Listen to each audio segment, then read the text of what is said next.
Yo, what's up mga boss? Papa Dwight Ramos nagbalik na after missing 4 games sa Libanga, Hokkaido.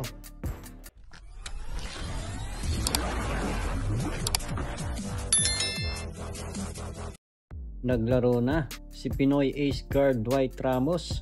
Sa kanyang pagharap sa kanyang Kuya Gilas Keeper Ravena ay nagwagi ang Libanga, Hokkaido sa Yokohama B Corsair sa score na 75-66.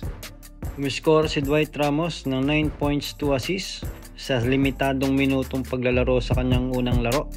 Ito, panoodin nyo ang kanyang unang highlights.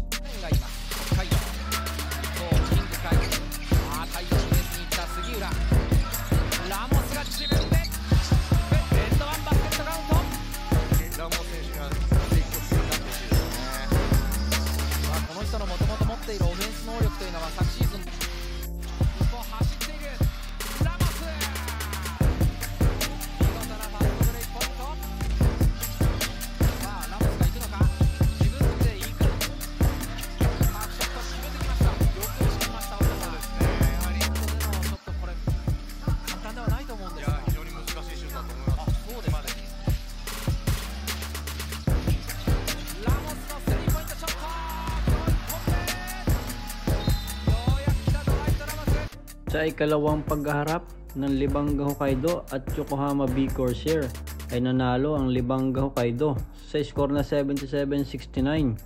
Naglaro ng magandang performance si Dwight Ramos. Umiscore ito ng 19 points, 3 rebounds, 3 assists and 1 steal. At naglaro ito ng 25 minutes. Ito, panoodin natin ang kanyang malupit na highlights.